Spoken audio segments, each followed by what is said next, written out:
They never saw it coming. And they trained for everything. 25,000 years. That is how long the Jedi Order stood. Long enough to watch empires rise and collapse. Long enough to outlast civilizations that no living being can name. Long enough that the Order itself had become something the galaxy thought of as permanent, as inevitable, as the kind of thing that simply exists, the way stars exist, the way the Force exists, beyond the reach of ordinary destruction. And then, in a single night, it was gone. Not because an enemy finally built a weapon strong enough to destroy it from the outside. Not because the darkness found a power the Jedi could not match. The Order fell because the people it trusted most turned against it. Because the hands that carried the lightsabers, the minds that had memorized the code, the students who had knelt in the temple and sworn themselves to the light, became the very thing they had been trained to prevent. And by the time the Jedi understood what was happening, it was already over. This is the story of how that happened. Not just the final night, the full story. Every crack in the foundation, every betrayal that made the next one possible, every time a Jedi looked at the Order and decided it deserved to burn. Because here is the thing no one tells you. The fall of the Jedi Order was not one betrayal. It was dozens, spread across thousands of years, and every single one of them was committed by someone the Order had trained, shaped, trusted with its most sacred knowledge, and failed to fully see. The first fracture opened before the Sith even had a name, before Darth was a title, before there was an empire to serve or a rule of two to follow. It opened inside the Order itself, quietly, in the way all the worst breaks begin. And what came out of it would haunt the Jedi for the rest of their existence. The first time that happened, the galaxy was younger and stranger than we can easily imagine. The Republic was new. The Jedi Order had only recently found its footing, had moved from the ancient world of Tython, where the very first Force users had struggled to understand what the Force was and what it demanded of those it touched. They had relocated, expanded, established their presence across the core worlds, and begun the long work of becoming what they would one day be known as peacekeepers, protectors, guardians of something larger than themselves. They were not perfect even then. No institution is. The Order in those early centuries carried within it the same tensions that would haunt it forever. The tension between discipline and freedom, between the structured teachings of a formal code and the living, breathing, unpredictable reality of what it meant to be Force-sensitive in a galaxy full of suffering. Some of the Jedi of that era were brilliant scholars, catalogers of Force knowledge, who spent their lives trying to understand the deeper patterns underneath everything. Others were warriors, trained in the traditions of combat that had evolved on Tython, comfortable with the idea that the light side and the protection of life sometimes required force, and some were neither scholar nor warrior but something else. Beings who had felt the Force pull them toward questions the Order had not yet learned to answer, who found in the prohibited corners of their own tradition something that seemed more true and more alive than what the Masters taught in the formal halls. The second great schism did not happen all at once.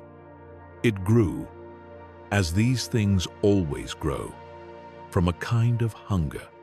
Around 7,000 years before the Battle of Yavin, a faction of Jedi began researching techniques the Order had long classified as forbidden. Not forbidden arbitrarily, not through bureaucratic timidity, but because the Jedi who had tried these things before had found in them something that could not be safely held. The techniques in question were what would later be called Sith alchemy, a discipline that used the Force not to preserve and protect life, but to manipulate it at the most fundamental level, to reach into the biological fabric of living creatures and reshape them into something they were never meant to be. It was not subtle work. It was not the kind of power that revealed itself gradually or announced its consequences quietly. The beings who practiced it understood what they were doing, and they did it anyway, because the power was extraordinary, and the hunger for extraordinary power is one of the oldest and most reliable of all human failures. When the Jedi High Council discovered what this faction had been doing, the response was immediate and absolute. These practices were heresy, a violation of everything the Order stood for, a perversion of the Force that the light side traditions recognized as something that could not coexist with the Jedi mission. The Council did not invite debate. It did not offer gradual recourse or a measured dialogue. It condemned. And the condemned, rather than accepting the judgment, refused it. They declared themselves independent of the Order. They gathered their followers, established their own communities, and committed themselves fully to the path they had chosen. What followed was a century of war. 100 years of bloodshed that the histories call the 100-Year Darkness, a name that does not quite capture the texture of what it was. It was not one long sustained battle, but a series of campaigns, raids, and engagements spread across dozens of worlds as the renegade Dark Jedi and the Loyal Order fought for the future of the galaxy. The Dark Jedi unleashed during this conflict the full range of their alchemical work. Creatures of nightmare assembled from the twisted possibilities of the living Force, weapons of biological horror that forced the Jedi into confrontations unlike anything they had trained for. The Republic stood behind the Jedi, as it would stand behind them in every major conflict to come, lending its military forces to a war that was fundamentally about something the Republic could not fully understand, but could recognize as an existential threat. The war ended at Korbos. The Jedi won. They defeated the Dark Jedi leadership and captured their most powerful figures, including a warrior named Ajunta Pal, a man whose strength in the dark side of the Force was genuinely staggering, whose presence in battle had shaped the entire course of the 100-Year Darkness. And here, at the moment of victory, the Jedi made a decision that would echo across the next 5,000 years of galactic history. They chose mercy.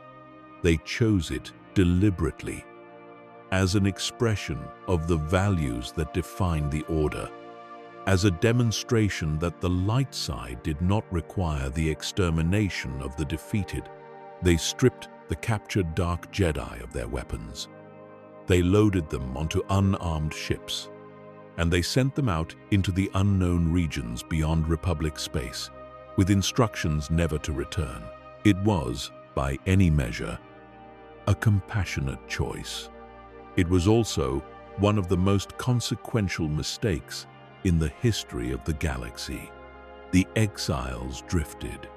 They wandered through the dark between stars for months, perhaps longer, rootless and stripped of everything they had built. And then they found it, a world deep in the uncharted regions, a world called Korriban, whose very soil vibrated with the dark side of the Force, whose history was written in the bones of something ancient and hungry.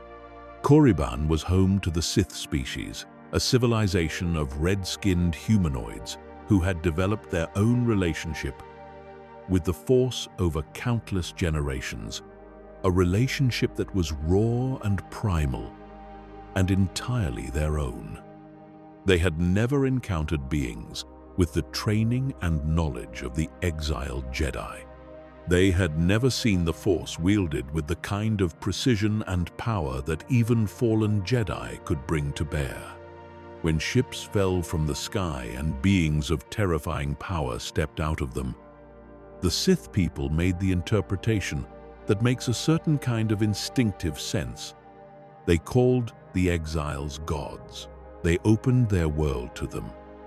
They gave them everything, and the Dark Jedi, who had spent months as outcasts, as criminals, as the condemned who had been cast out of the only civilization they had ever known, accepted this interpretation without much resistance. After all the years of war and defeat and exile, they were suddenly the most important beings on an entire planet. The dark side, which had always promised power, had kept its promise in a form they had not anticipated. Ajunta Pal declared himself the first Dark Lord of the Sith.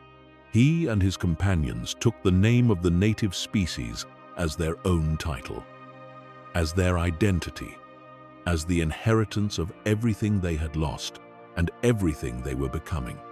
Over the generations that followed, they intermarried with the native Sith, built temples and academies and an entire civilization dedicated to the pursuit of dark side power, absorbed the local Force traditions and transformed them into something more sophisticated and more dangerous.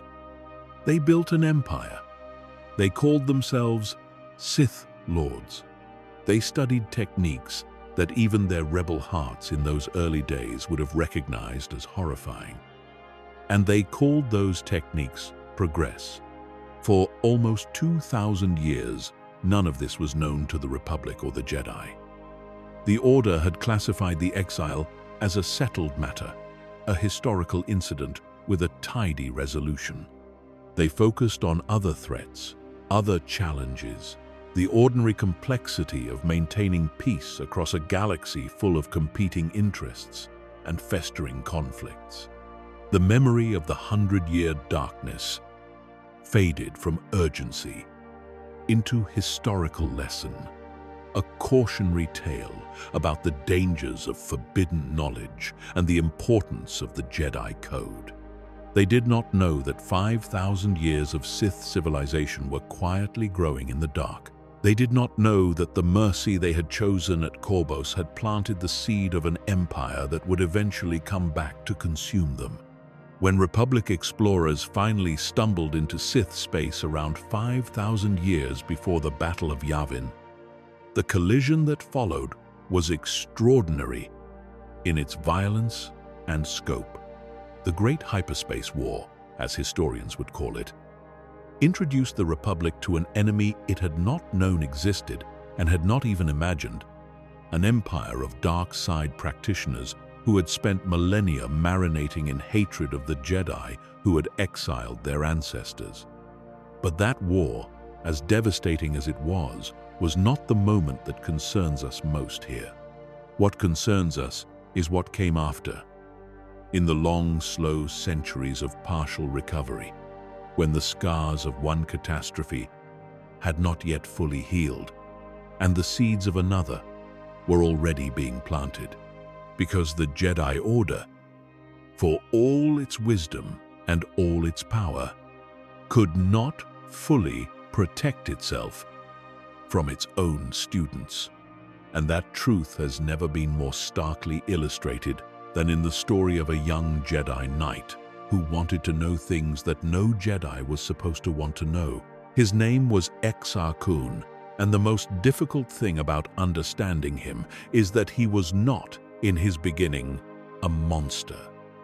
He was brilliant. He was talented in ways that his masters recognized and struggled to adequately challenge.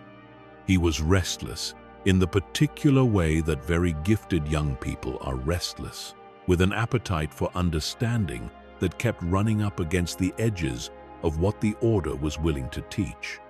The Jedi of his era had access to one of the great libraries in the known galaxy, an archive of Force knowledge accumulated across millennia, and most of what it contained was accessible to any serious student. But not all of it. Some sections were sealed. Some holocrons were locked. Some texts were classified as too dangerous for general study. Preserved because destroying knowledge entirely was philosophically uncomfortable, but kept behind doors that required council permission to open. Exar Kun was interested in exactly those sections. Not out of malice, or at least not at first. He was drawn there by the same thing that draws any curious mind toward the forbidden, by the conviction that the restriction itself is suspicious, that things are kept secret, not because they are genuinely dangerous, but because the institution that controls them is afraid of what their students might do if given access to the full picture. He told himself he was pursuing knowledge for its own sake, for the sake of becoming a more capable guardian of life and peace. He told himself the Jedi restrictions were born of timidity rather than wisdom. These are thoughts that feel true from the inside and look very different from the outside. And Exar Kun was not the first to have them, and would not be the last. His journey into the dark began with a tomb. On the moon of Di-Sun, in the relocated resting place of the ancient Sith, Lord Freedon Nad, something waited that had been waiting for exactly this kind of visitor. Freedon Nad had been a Jedi once too, centuries before Exar Kun was born. He had made very similar choices and followed them to their logical conclusion, becoming a Dark Lord whose legacy had already caused catastrophic harm to multiple worlds. His spirit had persisted because the dark side preserves that kind of will, the kind that refuses to release its grip on the galaxy even after the body is gone. When Exar Kun broke into that tomb looking for Sith teachings, Freedon Nad was ready for him. What followed was a guided descent. Nad's spirit offered Kun exactly what he was looking for, exactly what he told himself he needed. The deeper knowledge the Order had withheld from him. He led the young Jedi from Di-Sun to Korriban, the ancient homeworld of the Sith species, where the tombs of long-dead Dark Lords contained trials that tested and transformed anyone who entered them. Exar Kun entered those tombs as a Jedi who told himself he was studying the dark side from a safe distance. He did not come out the same way. Beneath a collapsing ceiling in the depths of a Sith tomb, facing what seemed like certain death, he made the choice that changed everything. He surrendered. He opened himself to the dark side and accepted its power. And the power held him upright and healed his wounds and carried him forward. And the cost of that bargain was something he would not fully understand until it was too late to change the terms. Nad led him next to Yavin 4, to the ancient temples that a previous Dark Lord had built on that jungle moon. And there, surrounded by the greatest concentration of Sith artifacts and power that Exar Kun had ever encountered, his transformation was completed. He absorbed everything Nad's spirit could offer him. He learned the old techniques, the ones the Jedi had spent centuries sealing away, the ones that gave a Force user capabilities that the light side tradition had classified, not as wisdom, but as corruption. And then, with everything learned, with the power fully absorbed and integrated, Exar Kun did something that even Freedon Nad had not anticipated. He turned on his teacher. He destroyed Nad's spirit with a display of dark side power that shocked even that ancient and cunning ghost into disbelief. And he declared himself, with the particular arrogance of someone who has just discovered that they are stronger than they thought, the new Dark Lord of the Sith. He was not done. Exar Kun understood something that previous Dark Lords had not always understood fully. Pure military power is insufficient for the kind of war he wanted to fight. You do not simply conquer the Republic with armies. You weaken it first. You reach inside its institutions and you hollow them out. You convert its defenders before they know they are being converted. You turn the protectors into threats. He had a plan for that too. He went to Coruscant. He walked into the Jedi Temple, the most sacred space in the entire Order's civilization. And he spoke to the apprentices gathered there. He was charming. He was brilliant. He framed his presence as a warning about the dangers of the dark side and used that framing as cover for something else entirely. The systematic identification and recruitment of young Jedi who were, like he had once been, hungry for more than the Order was willing to offer them. He found them. In every generation of the Order there were some, and he found the ones in his, the restless and the ambitious and the questioning, and he offered them the thing they wanted. He gave them knowledge. He gave them power. He initiated them into the Brotherhood of the Sith, and he sent them home to their masters. And then he waited. And when the signal came, those apprentices rose in the night, in the quiet hours when their masters slept and their guard was lowered, and they killed them.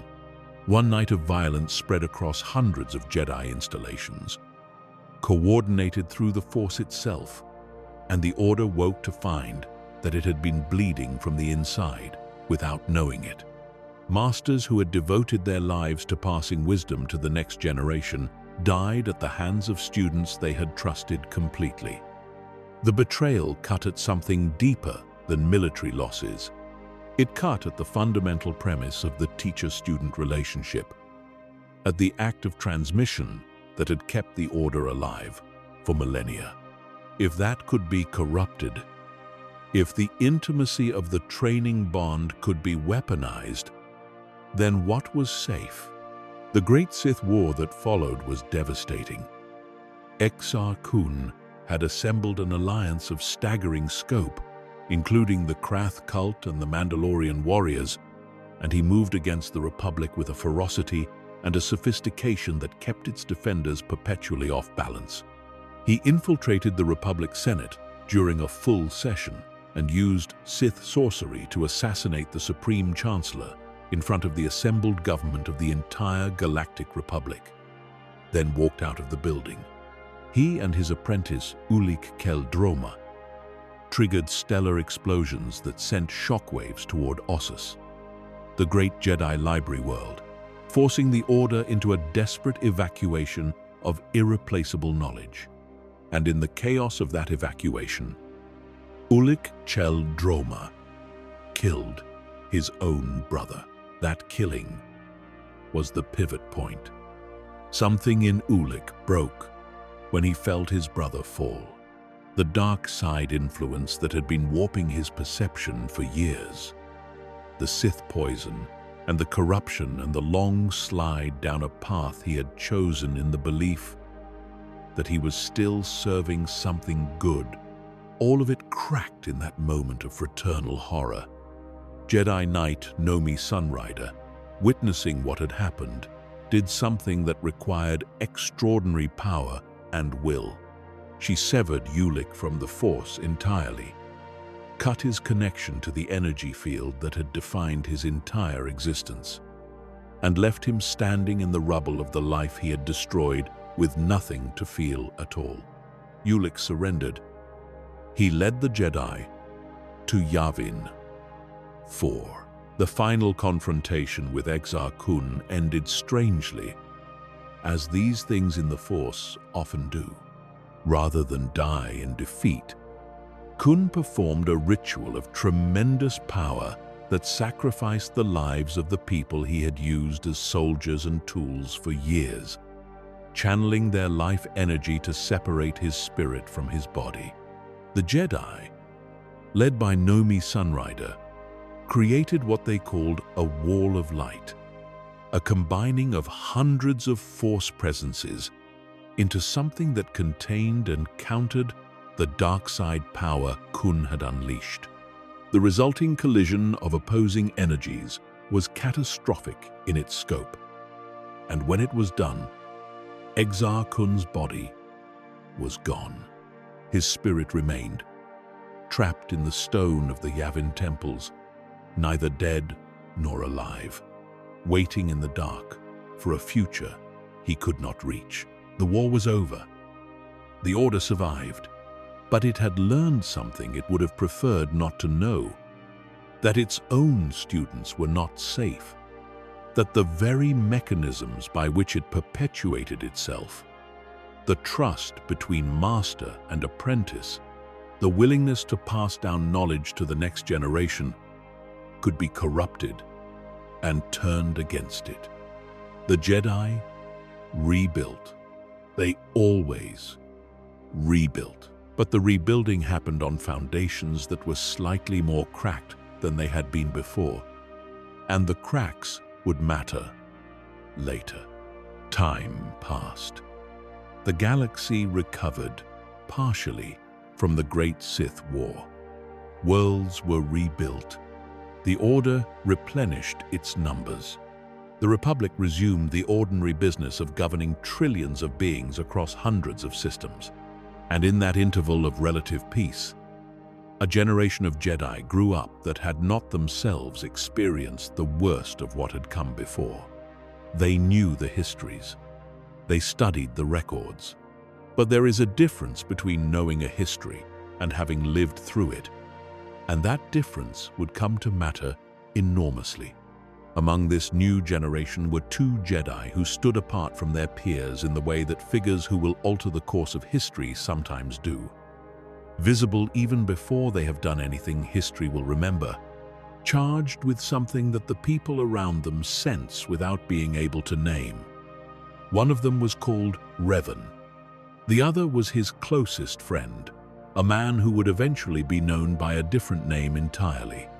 Revan was brilliant in the particular way that makes a person difficult to argue with and nearly impossible to stop. He had an intuitive grasp of tactics and strategy that his masters acknowledged even when they found him frustrating, which was often.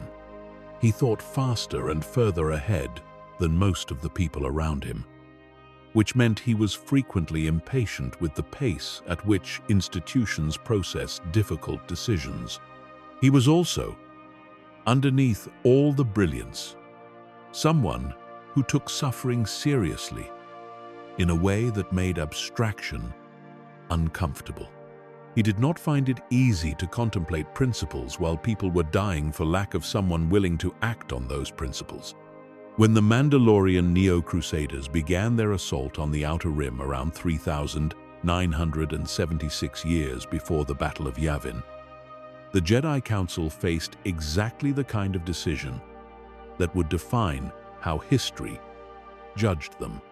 The Mandalorians were moving fast and hitting hard, sweeping through systems before the Republic military could respond effectively, destroying worlds and civilizations with the single-minded focus of warriors who understood their business completely. World after world sent desperate transmissions to Coruscant. Populations were being wiped out. The Cathar people were massacred as a demonstration of what resistance would earn you.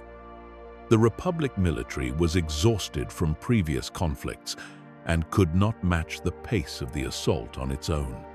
The Jedi Council watched this unfold and made a decision that they justified on the grounds of caution. They had seen what happened when Jedi went to war without adequate understanding of what they were walking into.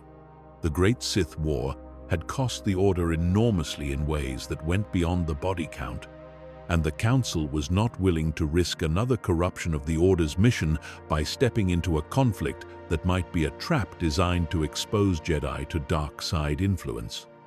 So they forbade it. They forbade their knights from entering the war. They cited meditation, discernment, the need to fully understand a situation before acting. They asked their Jedi to wait. Revan could not wait. Not because he was reckless, but because he was paying attention.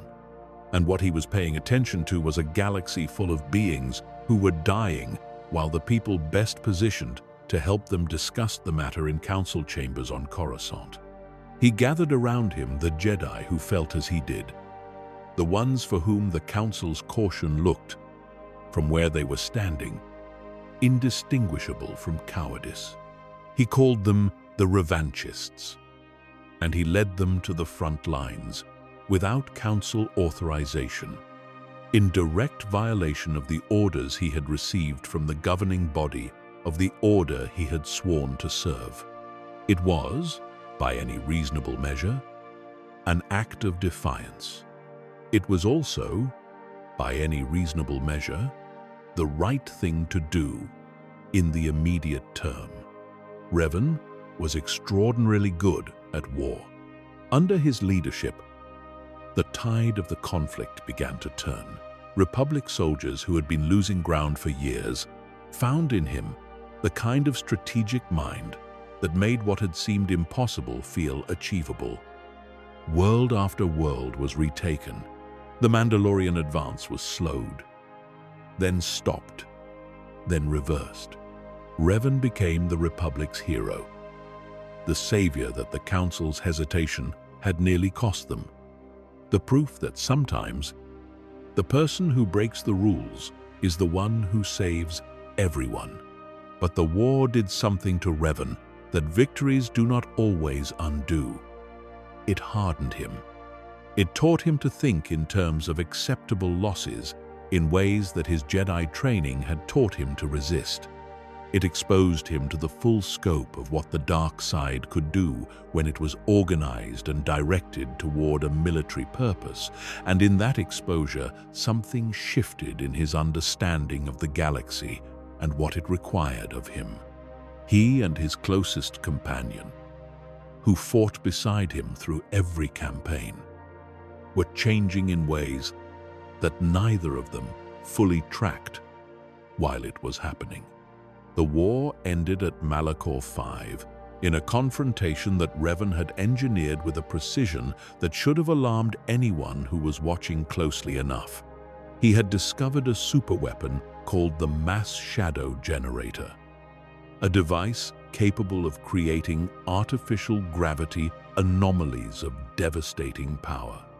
He used it as the culmination of a trap, luring the main Mandalorian fleet to Malachor V, and then activating the weapon at the moment of maximum concentration. The gravity effects tore apart ships and shattered the planet's surface and killed thousands of beings, including Republic soldiers that Revan had knowingly left in the blast zone. The Mandalorian military was broken. The war was over. The cost was something Revan had decided in advance was acceptable.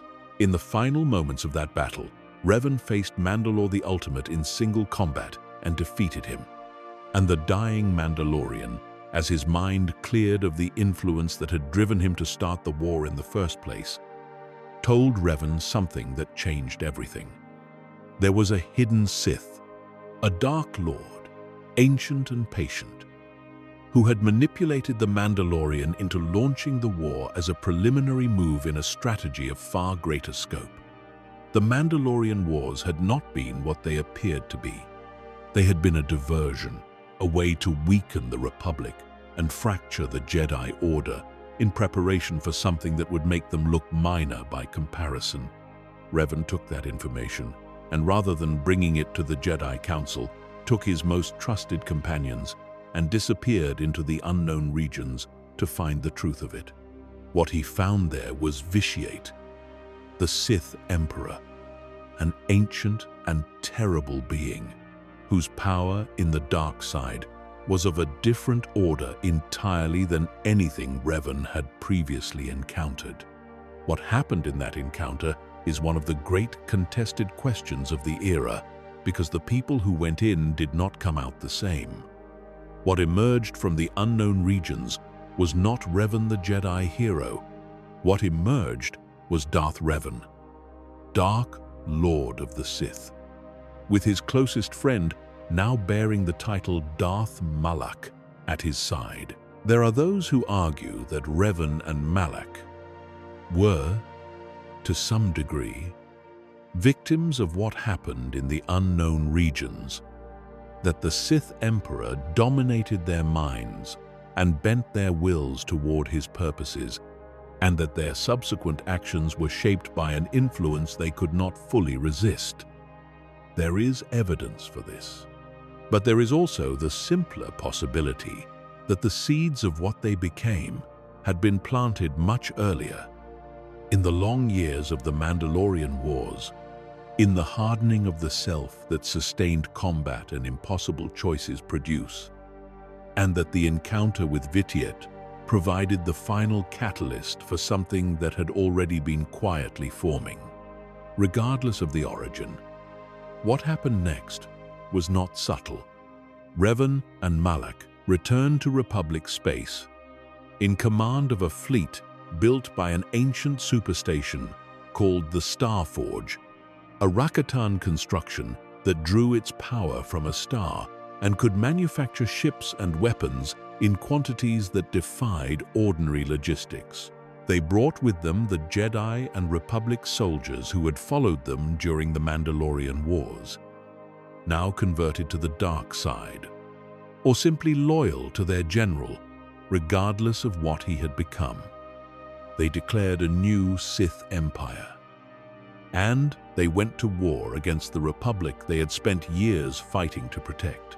For the Jedi Order, the Jedi Civil War, as it would be called, was something beyond catastrophic. It was a nightmare of a very particular kind. The nightmare where the threat comes from someone you know.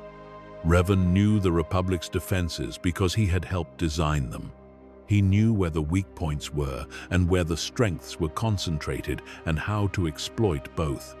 He knew the Jedi because he had been one, had trained alongside them, had stood with them in the worst moments the Mandalorian Wars produced. He used all of that knowledge against them with a surgical precision that was more demoralizing than pure destruction would have been. The Order fought. It bled. It lost knights and masters to battles and to conversion, because Revan and Malak were not merely trying to destroy the Jedi, but to recruit them, to turn the galaxy's most powerful Force users into weapons for the new Sith Empire. Some Jedi fell in combat. Others were captured and subjected to a process of psychological and spiritual erosion that broke their connection to the light side and made them soldiers for darkness. The Order was dwindling in a way it had not experienced even during the worst of the Great Sith War. Because this time, the enemy understood them too well. The turning point came not from a great battle or a masterful strategic counteroffensive, but from something much stranger, a moment of betrayal inside the betrayal itself. During a Jedi ambush of Revan's flagship, Darth Malak made a calculation. His master was engaged with the Jedi attackers. His master was vulnerable, and Darth Malak, who had learned from the Sith tradition the absolute primacy of power and self-interest, ordered his own vessel to fire on Revan's bridge, not on the Jedi attackers, on his master, on the man he had followed since before either of them had a title, on the companion of decades of war and discovery and transformation. Revan was not killed outright. A young Jedi named Bastila Shan reached the burning bridge and, using a rare ability called battle meditation, managed to preserve enough of Revan's broken mind and body to bring him back to the Jedi. Malak, who had intended to eliminate both his master and the Jedi strike team in a single act of opportunism, found himself with neither confirmation of Revan's death nor control of the prisoner. He declared himself Dark Lord of the Sith, because the title belonged to whoever took it, and he continued the war with a ferocity that lacked Revan's precision but compensated in sheer destructive scale. The Jedi Council, holding the shattered remains of the man who had been Darth Revan, made a decision that was either compassionate or ruthless, depending on how you choose to look at it. They did not allow him to die. They did not put him on trial. They healed his broken mind by replacing it. They wiped away his memories of being Revan and gave him a new identity, a new name, a loyal Republic soldier with no knowledge of his own history. They told themselves they were giving him a chance at redemption while simultaneously using his residual subconscious knowledge to track down Sith installations. They were, in their way, doing to Revan what the Sith Emperor had done to him, rewriting a mind for institutional purposes. The moral complexity of that decision is the kind of thing that keeps Jedi scholars uncomfortable across the centuries. The man who had been Revan eventually recovered enough of his history to understand what had been done to him and what he had been, and he made choices in the aftermath that showed something of what he had originally been before, all the corruption and the war and the identity erasure. He found his way to the Star Forge. He confronted Darth Malak in a final battle that cost everything it was possible to cost. And he won. The Star Forge was destroyed. The Jedi Civil War ended. The Republic survived, barely, depleted and scarred, and missing most of the Jedi who had been alive at the beginning of the conflict.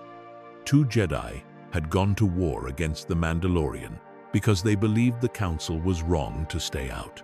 The galaxy had been saved, and then those same 2 Jedi had turned on everything they had saved, had become the most devastating threat the Republic had faced in a generation, had broken the Order from the inside in ways that would take decades to repair. And underneath all of it, patient and untouchable in his fortress in the unknown regions, the Sith Emperor watched the Republic and the Jedi exhaust each other and said nothing, and waited and was satisfied. The Order rebuilt again. It always rebuilt. It gathered its survivors and its records and its traditions, and it continued the long work of passing something forward. It taught new apprentices and initiated new Padawans into the code and the traditions and the history that included, now, the history of what Revan and Malak had done and what the Mandalorian Wars had cost. It carried those lessons forward the way it carried all its lessons, encoded in text and training and the careful warnings of masters who had lived through what the lessons described. But some things that break once break differently the next time. Some structures that survive catastrophe carry in their survival the precise shape of the damage, and that shape becomes part of what they are. The Jedi Order that rebuilt after the Jedi Civil War was not identical to the order that had existed before Revan walked into the temple and recited his oath. It carried within itself the knowledge of what its own students were capable of when everything went wrong. It carried the shape of those fractures, and in that shape, patient as the dark side itself, the next betrayal was already waiting. There is something important to understand about the nature of what the Jedi Order carried forward through all of these catastrophes. And understanding it is necessary if you want to understand why the betrayals kept coming, why they took the specific shapes they took, and why the Order was unable to develop an immunity to the kind of harm that struck it again and again across the millennia. It is not that the Jedi were naive. They were not.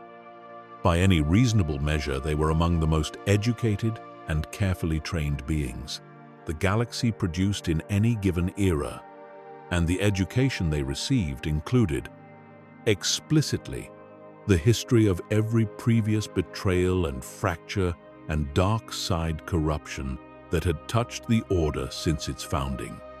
They studied these things. They taught them to their students. They organized their entire code and training methodology around the lessons that those disasters had supposedly taught. And yet, the betrayals kept coming.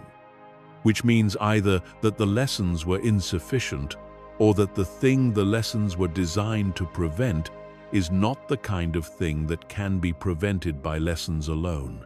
The dark side does not announce itself as darkness. That is the most fundamental truth about it, and the most difficult one to fully absorb. It does not arrive wearing a recognizable shape, labeled and categorized and safely distinct from everything the light side has prepared you to recognize as good.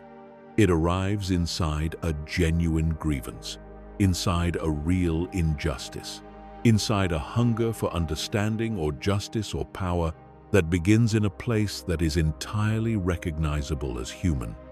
The Jedi who broke, across all the centuries, almost never believed themselves to be breaking. They believed themselves to be correcting something, seeing something clearly that the institution around them could not or would not see. This is what makes the betrayals so devastating and so instructive. Not that they happened. Everything breaks eventually, given sufficient pressure and time, but that they kept happening inside the same pattern. That the pattern repeated itself with enough regularity to suggest that something structural was producing it. Something about the relationship between the Order's teachings and the emotional reality of being a Force-sensitive being in a galaxy full of suffering and complexity and impossible choices. There is a grief at the center of the Jedi tradition that the tradition itself did not always know how to hold. A grief for all the suffering that could not be prevented, for all the lives that could not be saved, for all the moments when the Force seemed indifferent to the prayers of the people the Jedi had devoted themselves to protecting. That grief had to go somewhere. In the Jedi who held their training and their code, it was transmuted into something that looked like serenity, into the acceptance of what could not be changed, and the disciplined focus on what could. But in those who could not complete that transmutation, or who found the transmutation itself a kind of violence against their own emotional reality, the grief went somewhere darker. Revan understood this. It is worth pausing to consider that specifically, to sit with the possibility that the most dangerous thing about Darth Revan was not his tactical brilliance or his knowledge of the Republic's weaknesses or the Star Forge that manufactured his fleets. It was his understanding of the Jedi's emotional architecture. He had lived inside it for years. He had felt the places where it sustained you, and the places where it quietly broke you down. When he went recruiting, when he sent corrupted apprentices back to their masters, or spoke to restless young knights about the things the Order would not teach them, he was not offering them an abstract ideology. He was offering them permission to feel what they already felt. Permission to be angry. Permission to grieve without performing serenity. Permission to want more than the code allowed them to admit wanting.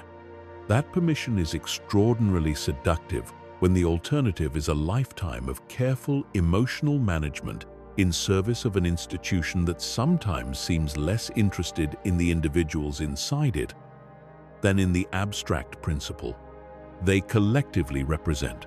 This is not a condemnation of the Jedi Order. It is an attempt to see it clearly, with the kind of honesty that the Order's survivors would eventually have to develop if they wanted to understand what had happened to them. The code was not wrong. Attachment does lead to suffering, at least when it is not balanced by wisdom. The emphasis on serenity and discipline does produce remarkable individuals capable of extraordinary things. But no code is complete. No system of ethics fully accounts for the actual complexity of the beings it is supposed to guide. And the Jedi, for all their wisdom, operated for much of their long history with a model of emotional life that left insufficient room for the very human reality of the people inside it. The survivors of the Jedi Civil War who eventually returned to rebuild the Order were a reduced and changed group. They had seen things that the archives did not quite capture. The particular horror of fighting someone you trained alongside, the disorientation of realizing that a companion you trusted without reservation had been capable of something you cannot reconcile with the person you thought they were. Some of them spent years trying to understand what had happened, not in the historical sense of cataloging events, but in the deeper sense of tracing the internal experience that had taken Revan and Malak from the halls of the temple to the bridge of a Sith warship.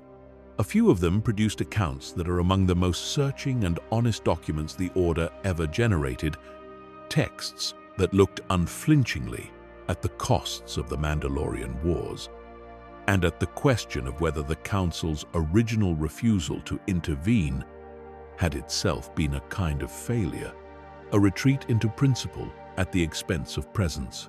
Those texts were preserved. They were filed in the archives, and in the way that difficult truths sometimes are, they were noted and set aside, acknowledged without being fully absorbed, because the work of rebuilding did not leave much room for the kind of sustained self-examination that would have required the Order to consider whether some of what had broken was structural rather than individual. It is easier to identify the person who fell than to ask what the institution contributed to the falling. It is easier to teach the history of Revan as a warning about the seductions of the dark side than to teach it as a question about what the Order's relationship to war and grief and emotional life had done to someone of his particular nature and gifts. The easier lesson was taught. The harder one waited. Meanwhile, in the unknown regions, Vitiate watched. The Sith Emperor was not frustrated by the failure of his manipulations or the destruction of the Star Forge. These were not setbacks in any framework he recognized. They were data. They were information about the Republic's recovery capacity, about the Jedi's resilience, about the timescales involved in the kind of patience he was practicing. He had been practicing patience for centuries before Revan was born. He would practice it for centuries more. His plan for the galaxy was not the kind of plan that required things to proceed on schedule. It was the kind of plan that required only that the fundamental conditions eventually align. And he was prepared to wait for however long that took. What he had learned from Revan and Malak, from the whole bloody arc of the Mandalorian Wars and the Jedi Civil War, was not a lesson in the limits of his own power. It was a lesson in the specific vulnerabilities of the people he intended to destroy. The Jedi were most dangerous when they were fighting something they recognized as darkness. They were least equipped to handle threats that wore the face of light, that arrived as genuine heroes with real grievances, that operated from inside the trust structures that held the Order together. The most effective attacks on the Jedi were always the ones that came from people the Jedi loved. That insight would matter, in ways and on timescales that even the Emperor's patience could not have fully anticipated. The galaxy turned. Generations passed.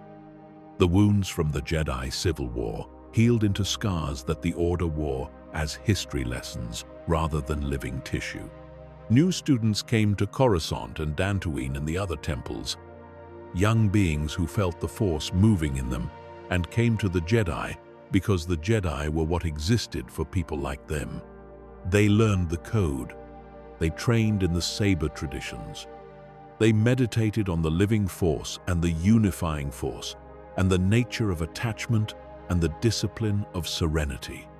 They became Jedi, as thousands had become Jedi before them.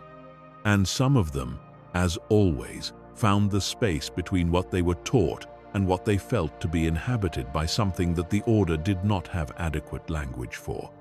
Some of them looked at the archives and found in the long record of schisms and betrayals not a warning but a pattern, evidence of a recurring failure that the institution had never quite learned to address, a gap between the ideal and the reality that kept producing the same tragic results.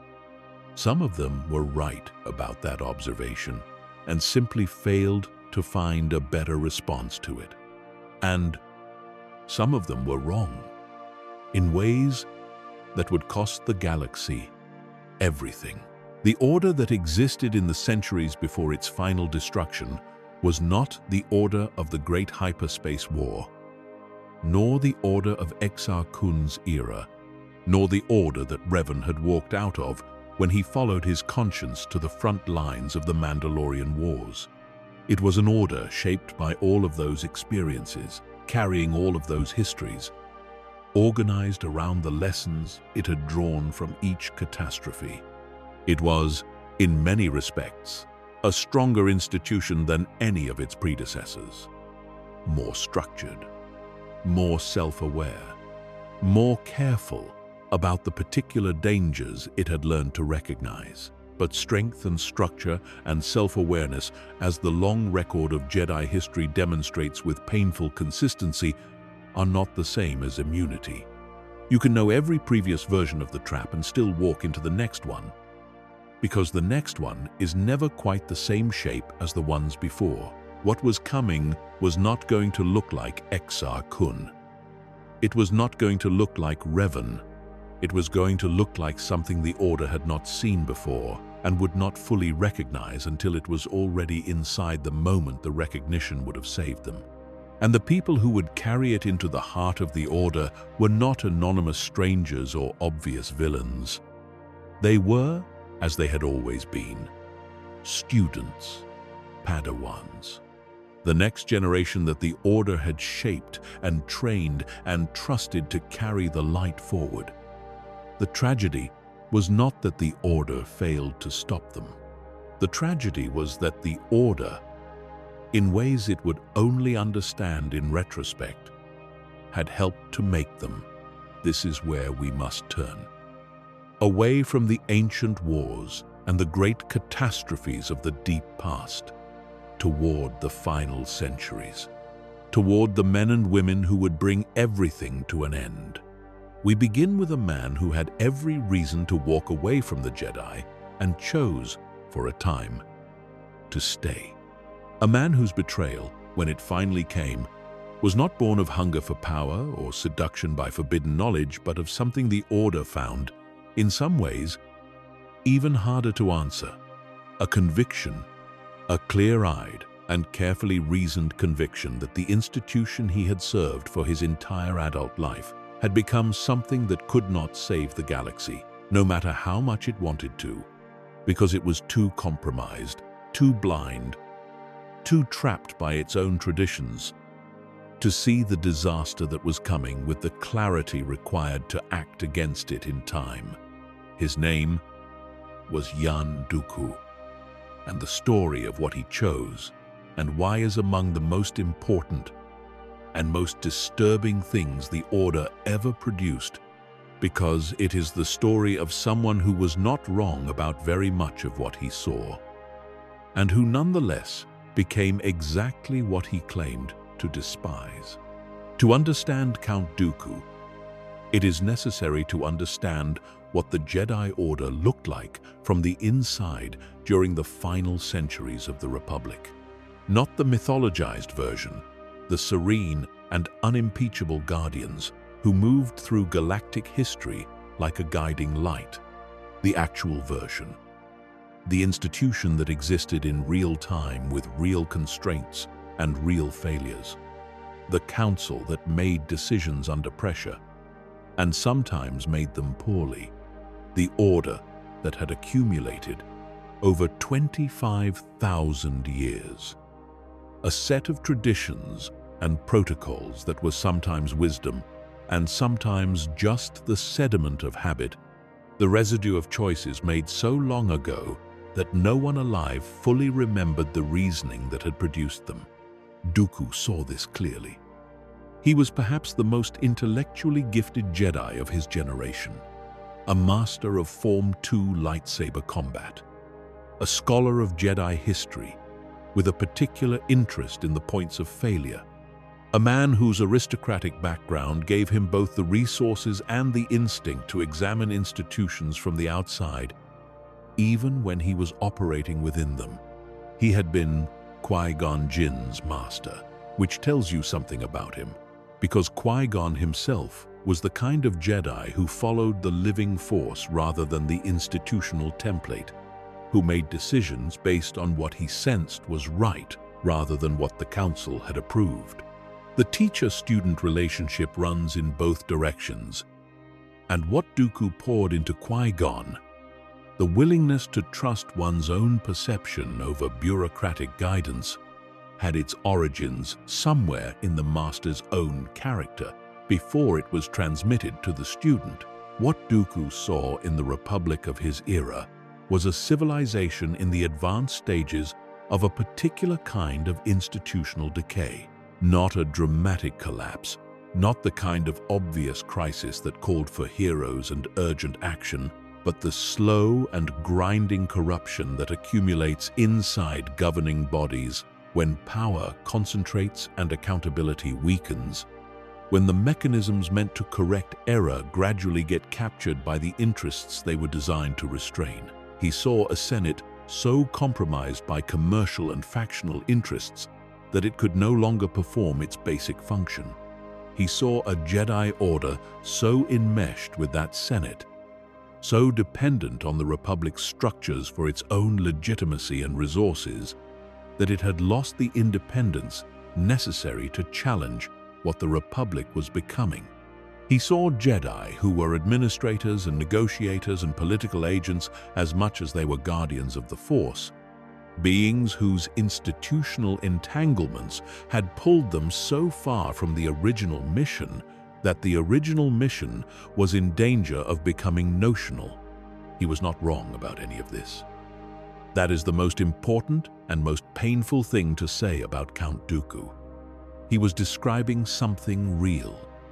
The rot he identified was actual rot. The blindness he pointed to was actual blindness. The Jedi Order of the late Republic era had, in fact, developed a relationship with power and politics that compromised its integrity in ways the Council was slow to acknowledge. The Senate was, in fact, so captured by commercial interest groups that it could not perform the governance function a galaxy of trillions required. These were genuine problems. And the fact that the person who articulated them most clearly would eventually become a servant of the very darkness he claimed to oppose does not retroactively make his diagnosis wrong. What was wrong was his response. Or perhaps, more precisely, what was wrong was the gap between the precision of his diagnosis and the crudeness of what he accepted as the cure. He found his way to Darth Sidious, the Sith Lord who had spent decades positioning himself to offer exactly this proposition to exactly this kind of person.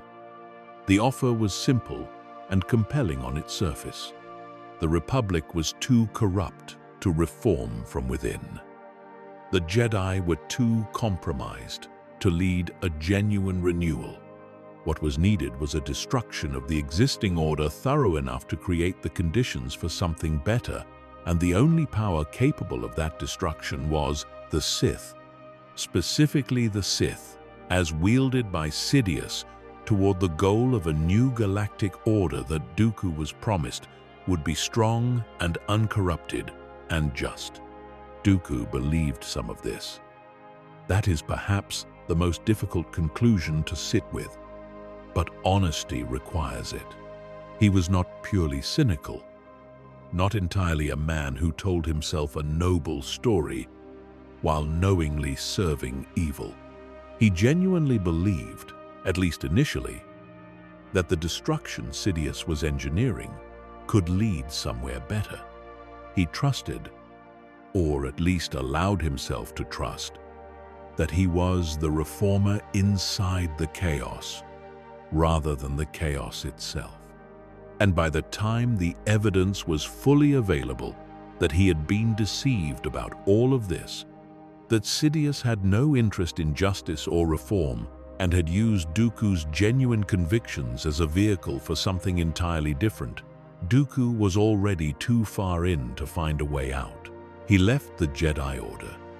He departed not in the manner of Exar Kun, who shattered traditions with deliberate violence, or Revan, who broke ranks for an immediate and recognizable cause. But quietly, he resigned. He simply stopped being a Jedi, returned to his homeworld of Sereno to claim the inheritance he had renounced when he first joined the Order, and spent the years before the Separatist crisis consolidating what he would need for the conflict to come.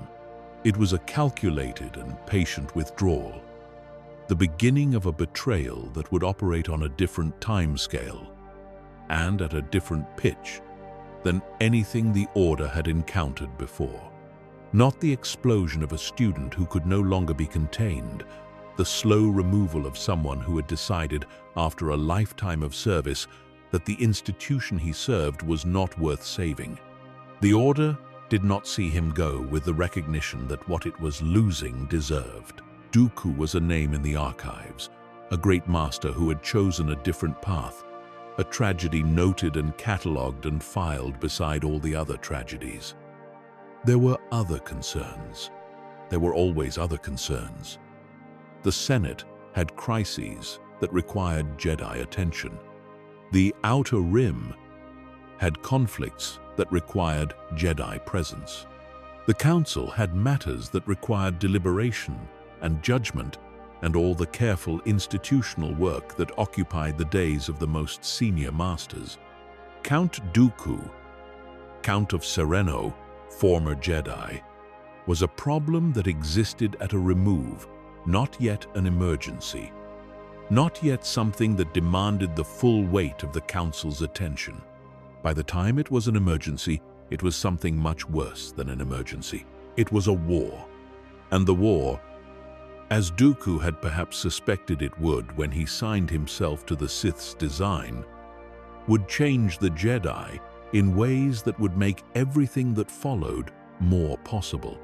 War always changes institutions. It accelerates the compromises that peacetime allows you to defer. It strips away the space for nuance and deliberation and creates a pressure toward decisiveness that is sometimes wisdom and sometimes just urgency wearing wisdom's clothes.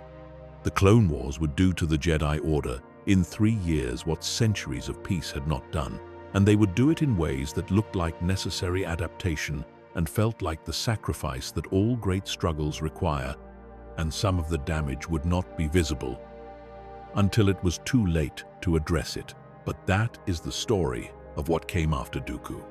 And Dooku's story, the full arc of it, the descent from brilliant and principled reformer to servant of a master he did not fully understand and could not safely leave, belongs to the territory that awaits on the other side of this first part of the telling. What matters here, in this place in the account, is simply this: the pattern held. The Order lost another of its greatest students to the space between what the institution was and what a powerful mind believed it should be. Another brilliant person found in that space something that felt like clarity and turned out to be a door, and walked through it without being able to fully see where it led. The fractures kept their shape. The shape kept producing the same results. And somewhere, patient and invisible, and utterly satisfied with the progress of things, the darkness waited for the moment that was coming. Yan Dooku had been a Jedi for most of his life, and he had been excellent at it. That is the first thing to understand. And it is the thing most easily forgotten in the retelling. Because by the time the galaxy knew his name, it knew it as the name of an enemy, Darth Tyrannus. The voice of the separatist movement, the man who had brought 2/3 of the Republic's member systems to the edge of open secession and who stood at the head of an army of battle droids with enough military force to tear the Republic apart. It is easy, looking at the shape of what he became, to work backward and find in his earlier life the signs of inevitable darkness, the indicators that someone was paying attention to who should have known better. But that kind of retrospective reading flattens something important. Dooku, in his years as a Jedi, was not harboring secret contempt behind a mask of service. He was genuinely serving. He was doing the work with the full investment of his extraordinary gifts. And the gifts were real. The insights were real. And the things that eventually broke him were, in many of their particulars, also real. He had trained under one of the most respected masters of his era. He had trained Qui-Gon Jinn, which is a lineage worth pausing on. The relationship between Dooku and Qui-Gon tells you something about both of them. Qui-Gon grew up to be a Jedi who trusted the living force over institutional guidance, who followed what he sensed was right even when the council told him to wait, who would carry a child out of the desert and into galactic history because something in him knew that what he had found was important in ways the rules had not yet caught up to. That particular quality, the willingness to trust one's own perception over the governance of a body that might be wrong, came from somewhere. It was not born in isolation. Teachers pour themselves into students in ways neither fully understands at the time, and what Dooku poured into Qui-Gon was the deep-running conviction that the individual conscience matters, that the institution is not always right, that seeing clearly sometimes requires looking past what the people in charge have decided you are allowed to see. He spent decades on missions across the galaxy. He mediated disputes and protected the vulnerable and did the ordinary, extraordinary work that the Order's service to the Republic required. And in doing that work, across all those decades, he accumulated observations that the Order's official frameworks did not provide adequate language for. He saw what the Senate was becoming. He watched, across the course of his long career, the steady accumulation of corruption inside the governing body that the Jedi served, the way commercial interests captured regulatory functions, the way wealthy systems purchased access and poor ones were forgotten, the way the mechanisms of democratic governance were hollowed out by the patient work of concentrated money and concentrated power. He saw this not as an abstract political trend, but as a daily operational reality. Because the Jedi were embedded in the Senate's world and absorbed its pathologies simply by proximity, he saw what that embedding had done to the Order itself. How the Jedi had become administrators and negotiators and political agents, rather than the spiritual guardians they were supposed to be. How the Council spent more of its time managing relationships with senators than it spent attending to the deeper questions of the Force and the nature of darkness, that it was theoretically the most qualified institution in the galaxy to address. None of this was wrong. This is the point that cannot be overstated.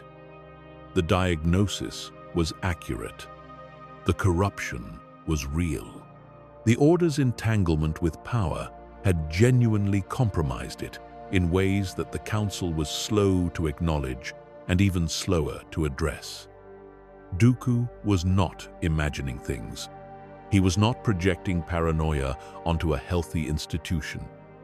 He was describing something that the Order's own historians would later have to acknowledge, that the Jedi of the late Republic era had drifted significantly from their foundational purpose, and that the drift had produced real and consequential failures. What he did with that accurate perception is the tragedy. What he did with it was walk toward the darkest available response. Not immediately, not in a single moment of catastrophic choice, but in the gradual way these things usually happen, through a series of decisions, each of which felt, in its moment, like the necessary next step given everything that had come before. He found Darth Sidious, or Darth Sidious found him. The precise direction of the approach is less important than what it offered, which was the answer to the question Dooku had been living inside for years. If the Republic was too corrupt to reform from within, if the Jedi were too compromised to lead genuine renewal, what then? What was left? Sidious had a response to that question that was elegant in the way all traps are elegant, constructed specifically to appeal to the particular shape of the person being caught. He offered a controlled destruction of the existing order, a dismantling thorough enough to clear the ground for something better, a revolution managed by people who understood what the galaxy needed in ways that the compromised institutions around them had lost the capacity to see. He offered Dooku a role in that revolution that was not the role of a servant. He offered him the role of a leader, of a visionary, of the man who would stand in front of the chaos and give it a face and a purpose that the galaxy could follow.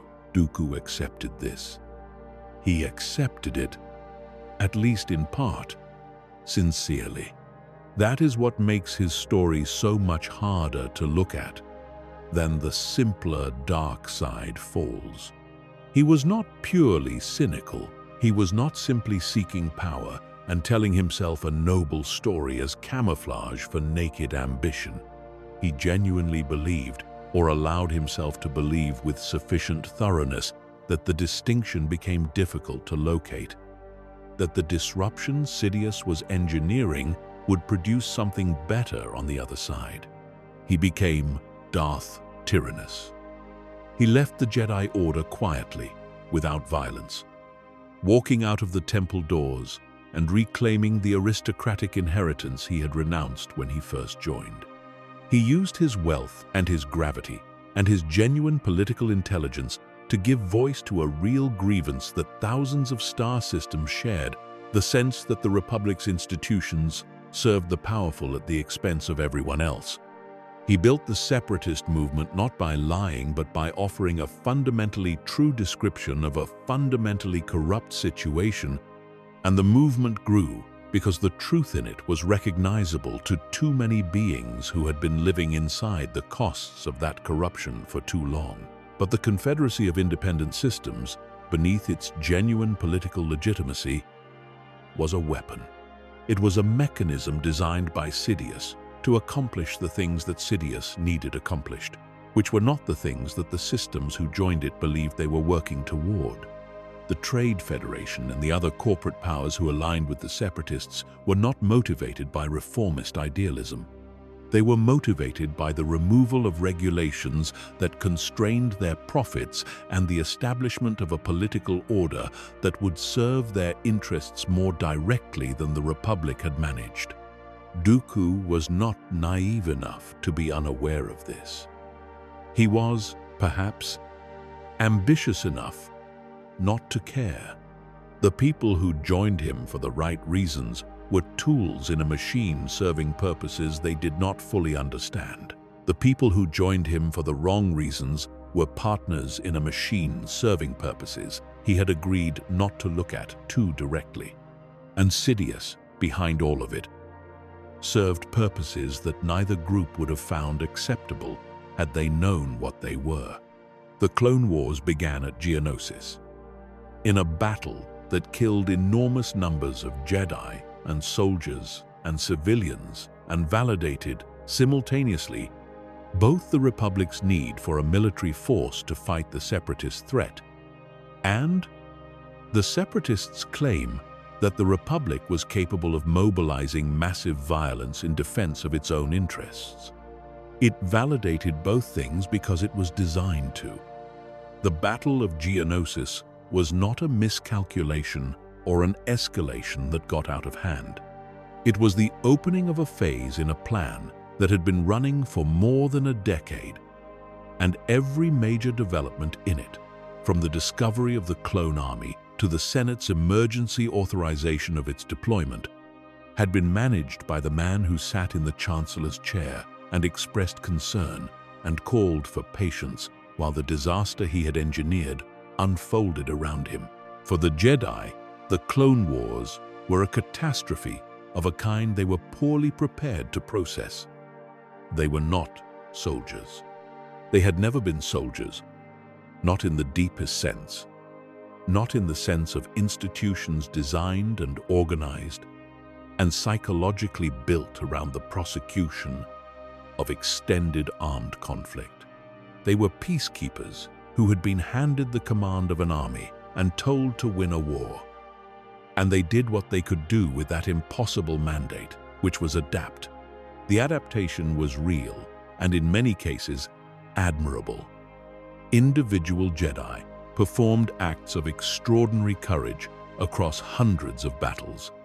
They protected civilian populations at personal risk. They held lines that would have collapsed without them.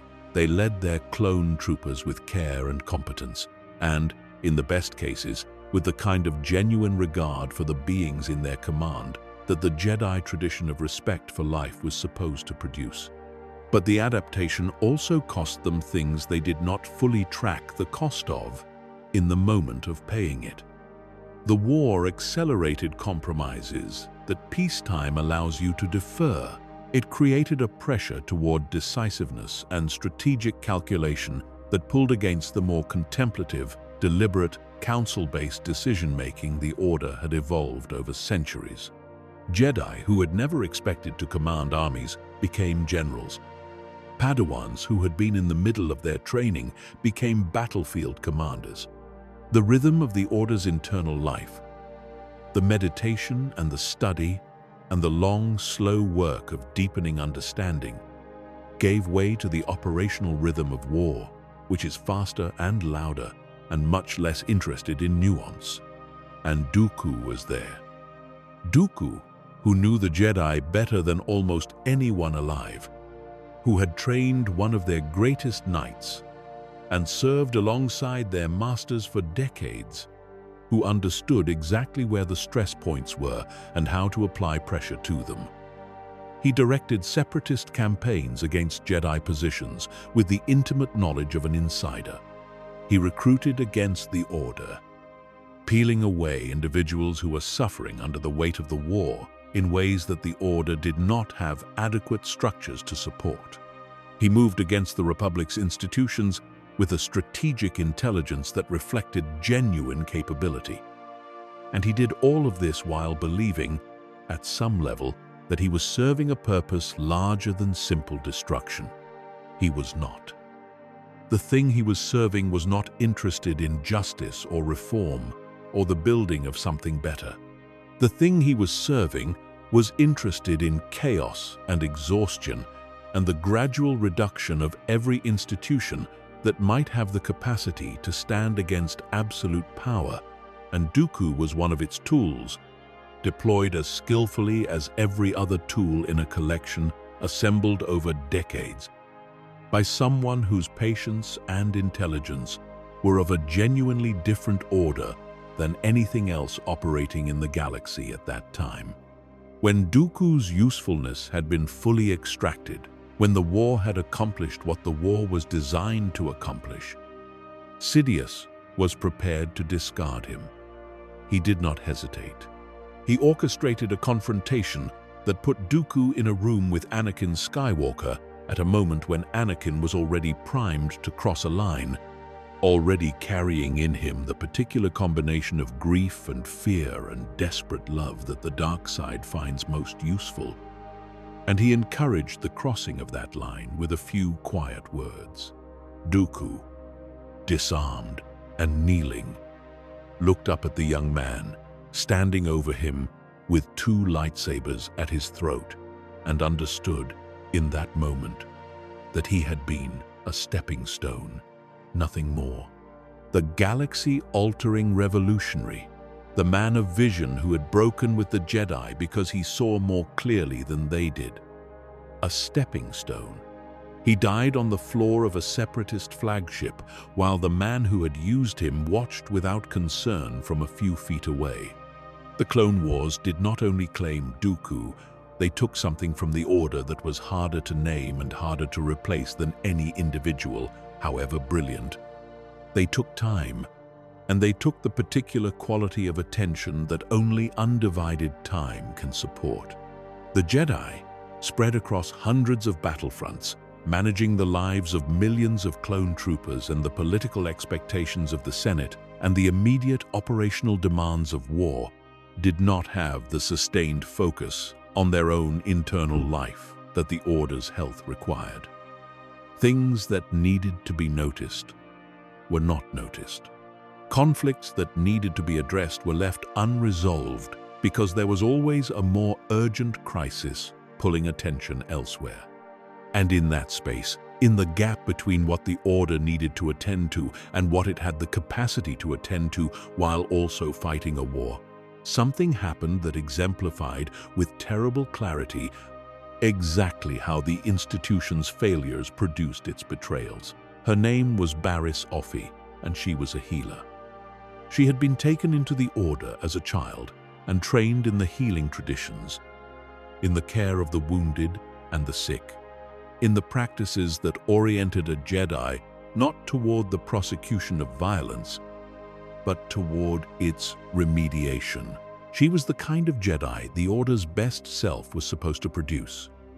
Someone whose connection to the Force was oriented toward life and mending, rather than combat and death. And she had watched, across the years of the Clone Wars, as the Order she had joined, the institution she had committed her life to, had become something she no longer recognized. She had watched Jedi generals make strategic calculations that treated clone lives as acceptable expenditures.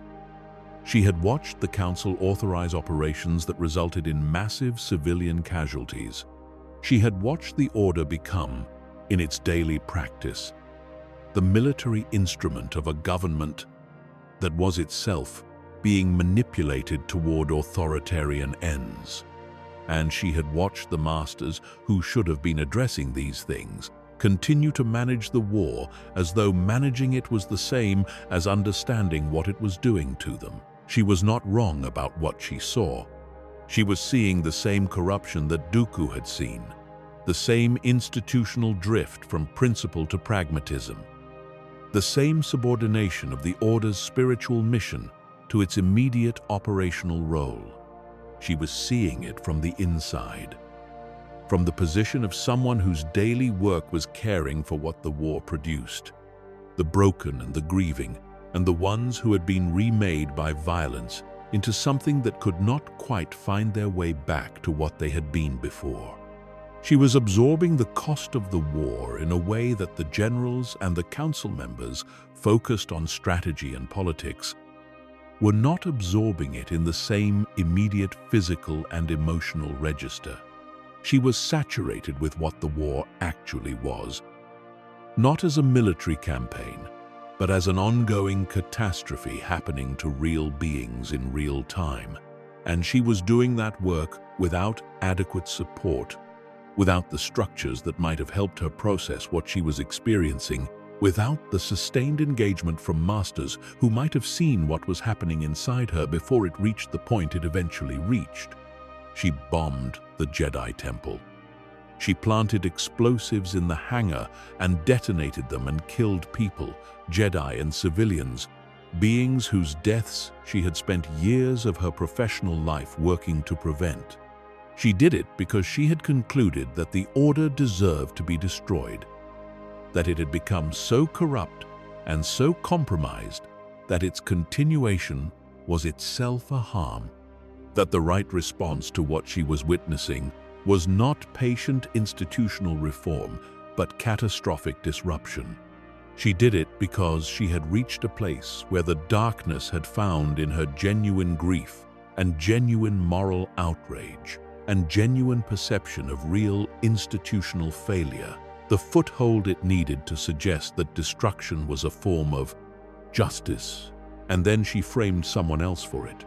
She chose Ahsoka Tano, who was Anakin Skywalker's Padawan and one of the most gifted young Jedi of her generation.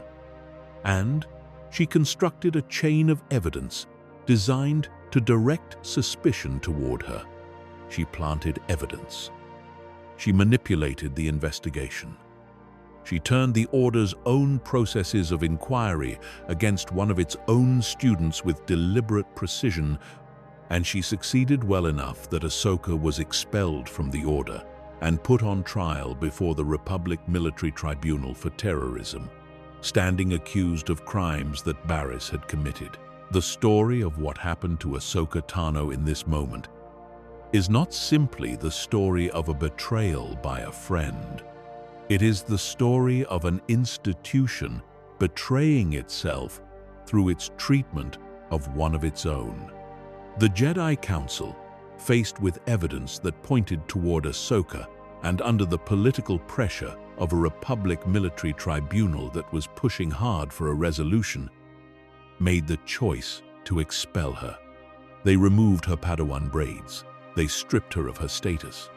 They handed her to the military justice system of the Republic to be tried. They did this to a young woman they had trained from childhood.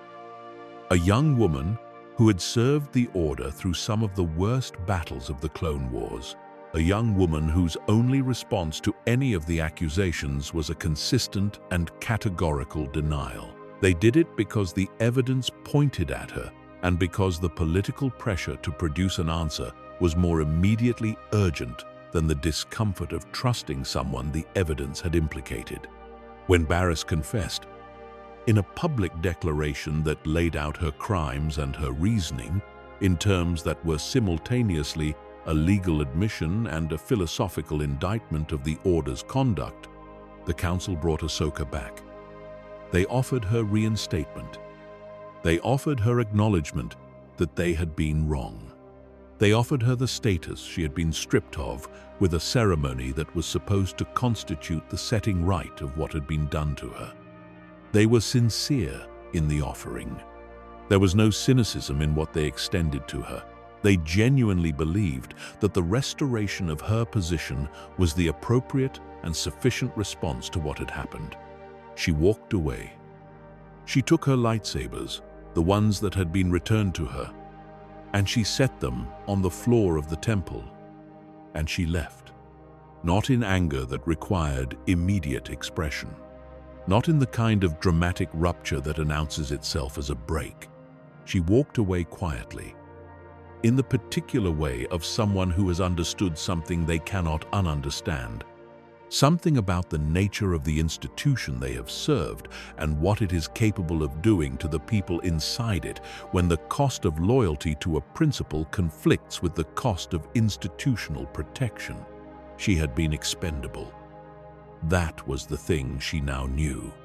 When the pressure came, and the evidence pointed at her, and the political situation required a response, she had been expendable. The Order had made that calculation and acted on it. And now the Order was offering to take that back, to restore what had been taken, to proceed as though the calculation had not been made. And she could see, with the clarity of someone who has been on the receiving end of the calculation, that accepting the restoration would require pretending the calculation had not been made, would require trusting the institution with her life and her future, despite the fact that she now knew the precise shape and weight of what the institution would do with her life and her future when the cost required it. She chose not to pretend. She chose the harder thing, the lonelier thing, the thing with no institutional support and no guarantee of anything on the other side. She chose to be free of the thing that had just demonstrated the limits of its loyalty to her. And in doing so, she joined the long line of people who had left the Order, though she left it differently than most, not toward darkness, but into a kind of uncertain wilderness, carrying the teachings and the values she had received without the institutional identity that had housed them. Her departure was its own kind of tragedy, not because she was lost to the dark side, but because the Order lost something real when it lost her, something it had produced through years of careful cultivation and then discarded through a failure of institutional courage at a critical moment. Anakin Skywalker was watching all of this. He had trained Ahsoka. He had been her master, had stood at her side through some of the worst moments the war produced, had developed with her the particular bond that forms between a teacher and a student when both of them have been tested beyond what training alone prepares you for. He saw what the Council did to her. He saw the evidence assembled and the trial proceed and the expulsion carried out. He saw the reinstatement offered after the confession, the institutional gesture of correction that was supposed to make everything right, and he saw her walk away. He stood in the temple after she had gone, and he felt the weight of what her departure meant with a specificity and an immediacy that the Council's members, who had made the decision and offered the restoration and now moved on to the next crisis, were not carrying in the same way. He was already a man defined by his losses. He had lost his mother. He had lived with the absence of her across the years of his training, had carried that absence as a background weight behind everything else, a constant awareness of what separation cost and what the inability to protect someone you love meant in practice. He had gone back to Tatooine eventually and arrived too late, had held her while she died, and had felt in that moment the kind of grief that does not resolve, the kind that just changes shape and becomes part of the architecture of the self that everything else is built around. He had killed the people who had taken her. He had slaughtered them, men and women and children, and had told Padme about it afterward, in a confession that mixed genuine horror at what he had done with genuine absence of real regret. And both things were true simultaneously, and neither one fully cancelled the other. He had married Padme in secret. This was the violation that the Order, had it known, would have recognized most clearly as the harbinger of what was coming. Not because romantic love is inherently corrupting, but because the secrecy required to maintain it meant that Anakin had been living a divided life for years, carrying a self that the Order could not see and would not have accepted if it could, conducting his most essential relationships in the hidden space between what he was allowed to be and what he actually was. That kind of division does not stay contained to the specific secret it is built around. It seeps outward. It teaches the self that the official structure and the real structure are different things, that the institution's requirements and the person's genuine reality are not the same and do not need to be the same, that the gap between them is a place you can live in, sustaining the performance of loyalty while acting in the spaces the performance cannot see, according to different imperatives entirely. He was also gifted in ways that created their own kind of pressure. He was the most powerful Force user the Order had encountered in living memory. His connection to the Force was something the masters around him acknowledged with a mixture of reverence and discomfort, because that level of power does not come neatly bounded by the structures designed to hold more ordinary amounts of it, and the structures the Order used to guide the development of Force sensitivity had not been built with someone quite like Anakin in mind. The training he received was the training that had been designed over millennia for a certain range of Force sensitivity, and he was outside that range, and the people responsible for his development did not always have adequate tools for addressing what he was experiencing that was beyond the range their training prepared them for. The visions began during the final year of the war. He saw Padme dying in childbirth, saw it with the Force user's particular intensity of prophetic experience, not as a possibility or a metaphor, but as a reality that existed somewhere in the space of what would happen if nothing changed. He knew what prophetic visions meant. He had been trained by Jedi who understood the Force's relationship to time and the specific quality of what Force-sensitive beings receive when the Force shows them something that is coming. He knew that what he was seeing was not guaranteed. He knew that the future shifts, that even the clearest prophetic vision is a probability rather than a certainty, that it reflects the state of things as they are tending rather than the state of things as they inevitably must be. He knew all of this, and he could not hold it against the terror of what he was seeing, because the terror was not abstract. It was Padme. It was the specific and irreplaceable person who held, in Anakin's emotional architecture, the role that the Jedi training had warned him about. The role of the attachment that becomes the vulnerability, the love that the dark side can pull on because it knows how much losing it would cost. He had built his entire emotional life around her in the hidden space that his secret marriage occupied. And now the Force was showing him what living in that space without her would look like. And the image was unbearable. He went to Yoda. He did not tell Yoda the specific reason for his distress. He spoke in general terms about visions of someone he cared for dying, about the fear of loss, about whether there was anything in the Force's wisdom about how to hold that kind of fear. Yoda gave him the answer that the Jedi tradition had given to these questions for millennia, the answer that is genuinely wise and genuinely insufficient simultaneously. He told Anakin to accept what he could not control. He told him that death is a part of the living Force, and that grief for the dead is grief for what has already moved into something larger. He told him to rejoice for those who become one with the Force, and mourn not their passing. He said these things with compassion and sincerity, and the full weight of 8 centuries of accumulated wisdom about the relationship between attachment and suffering.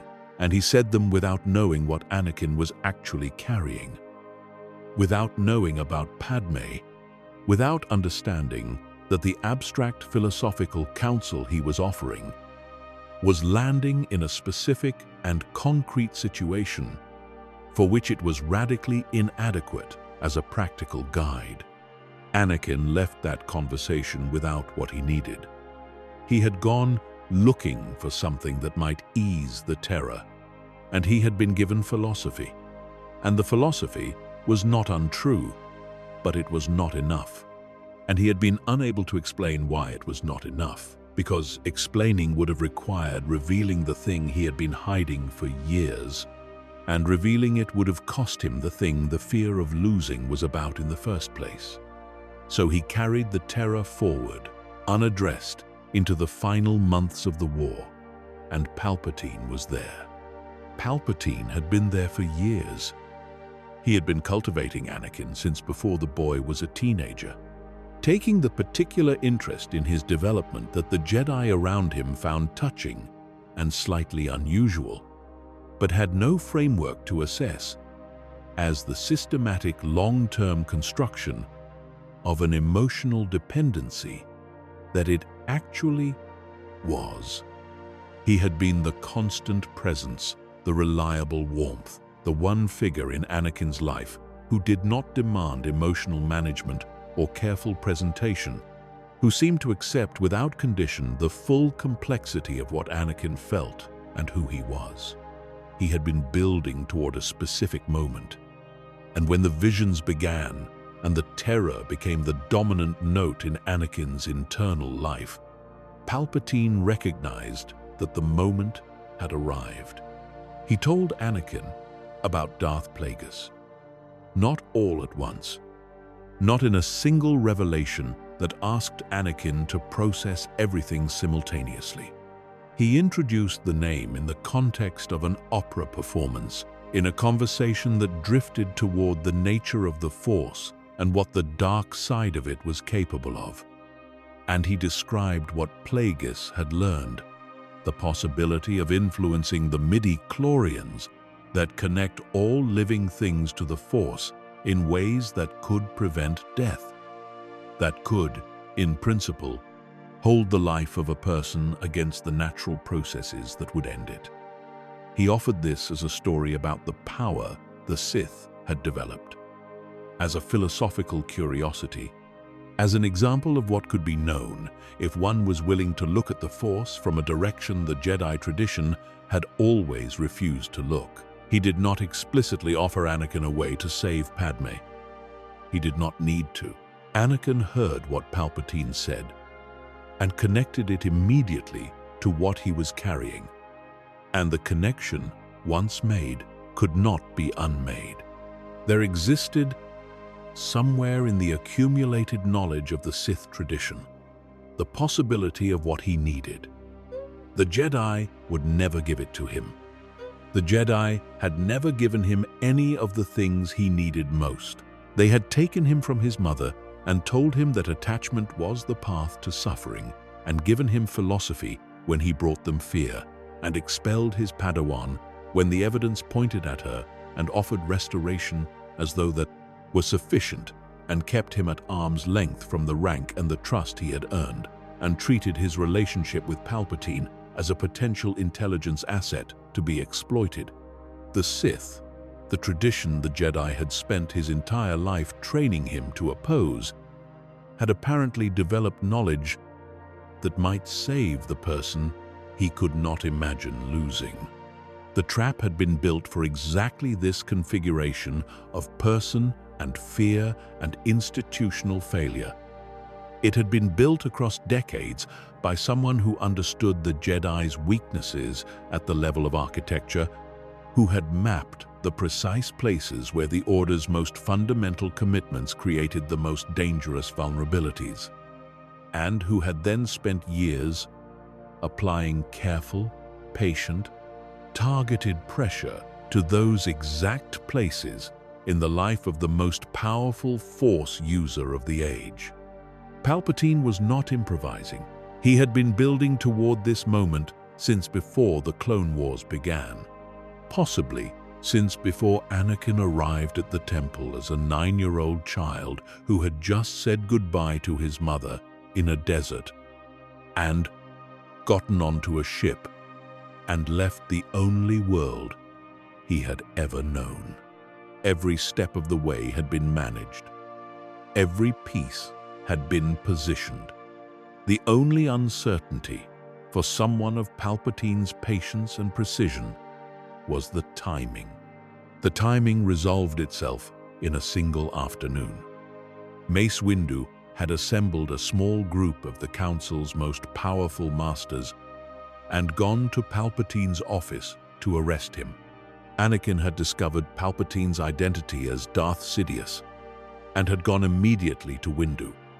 And Windu had gone immediately to act on the information, while Anakin stayed behind, as instructed. But Anakin could not stay behind, because what he knew, what he could not make Windu understand in the urgency of the moment, was that Palpatine was the only person alive who might know how to save Padme. And if Windu killed him, or if Palpatine was killed in the confrontation, that knowledge would die with him and Padme would die with it. He arrived to find Windu with Palpatine on the edge of a window, lightsaber raised, and Palpatine apparently defeated, seemingly helpless, disfigured by the Force lightning that had been turned back on him. Windu was in the process of making a judgment that he had reached through his own long accumulation of institutional wisdom and hard experience. The judgment that Palpatine was too dangerous to be taken into custody, that the risk of allowing him to survive was greater than the cost of ending him here. It was not an unreasonable judgment. Windu was not a cruel man. He was a man who had spent his life managing the tensions between justice and necessity, and who had developed, across decades of that management, a realistic assessment of what certain kinds of power do when they are allowed to operate unconstrained. Anakin cut off his hand. He did not fully plan it. He did not arrive in the room with a decision already made. He arrived desperate and terrified, and in the grip of something that had been building in him for months, the accumulated weight of visions and fear and institutional disappointment, and the specific urgency of the knowledge that the only path he could see to what he needed ran directly through the man Windu was about to kill. He cut off Windu's hand, and Palpatine used the moment to unleash Force lightning that threw Windu out the window and into the Coruscant sky. And in the silence after Windu fell, Anakin looked at what he had just done, and the thing he had just done had a name that the Jedi had trained him to recognize, and he spoke it. He said that he did not know what had just come over him. He said he had just done something he could not undo. Palpatine told him he had done the right thing. He told him that the Jedi would never provide what Anakin needed, that the path to saving Padme ran through the knowledge that Palpatine would share with him if Anakin would become his apprentice, if Anakin would help him finish the war that had been designed to be finished at exactly this moment. And Anakin, who had spent years carrying what he needed in secret, who had told himself he could be both Jedi and husband, both devoted servant of the Order and the man who had chosen a love the Order forbade, who had arrived in this room in an act of desperation that had already crossed the line the Order had trained him to recognize as the line, knelt on the floor of Palpatine's office and accepted the title of Darth Vader. What followed happened fast. The clone troopers across the galaxy received a signal through the chips that had been waiting inside them since before the war began. A command from the Supreme Commander, a simple numerical designation for an order that had been catalogued and filed and prepared for the moment it was needed. Order 66. And the men who had fought beside Jedi for 3 years, who had followed their generals through the worst the war produced, who had in many cases developed with those generals real bonds of mutual respect and genuine loyalty, raised their weapons and fired. On Felucia, Ki-Adi-Mundi fell with clone blasters at his back. On Megiddo, Ki-Adi-Mundi turned in time to see the rifles of his own troops rising, but not in time to do anything about what that meant. On Utapau, Obi-Wan Kenobi was shot from his mount and plunged into a flooded sinkhole and survived only because his landing in the water was the difference between a fall that killed him and one he could recover from. On Kashyyyk, Yoda felt the deaths begin in the Force before the soldiers around him acted, and was still moving before the blasters fired, and was gone into the forest before the troopers reached the place where he had been standing. On Coruscant, in the temple that had stood for 4,000 years, Anakin Skywalker led a battalion of the 501st Legion up the temple steps and into the halls where he had grown up. And what happened inside those halls is something the archives record in the most clinical possible terms, because the clinical terms are the only ones that can be put down in writing without the writing becoming something that cannot be read. The younglings were still there, the children who were too young for the war, who had been in the temple's creches and classrooms, while the older Jedi fought across the galaxy. They were there when the 501st came through the doors. One of them, a child whose name is not recorded in any surviving document, found Anakin in the temple and asked him what they should do. What they should do. The question of what to do, asked of the person who was supposed to protect them, asked in the complete and uncomplicated trust that a child extends to an adult who is supposed to be on their side. What Anakin did in response to that question is the moment the histories approach and then pull back from, not because they do not know what happened, but because what happened is one of those things that the galaxy, for its own reasons, has preferred not to look at directly. He ignited his saber. He did not hesitate, by the accounts that exist. He did not pause or turn away or close his eyes. He ignited his saber, and he did what he had come to the temple to do. The Jedi Order had survived the 100-year darkness.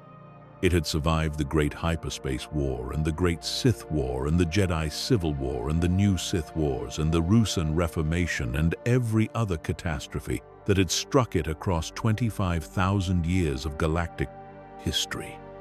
It had survived all of these things because in every previous case there had been enough of it left to carry forward, to rebuild, to train new students, and pass the idea forward to a new generation. The idea had always survived. Even when the institution was shattered, even when the number of living Jedi had been reduced to a fraction of what it had been, the transmission had continued.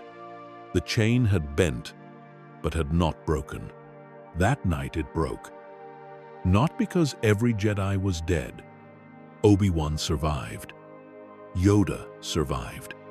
Others, in corners of the galaxy, too remote or too lucky to have been reached by Order 66 at the precise moment it activated, survived.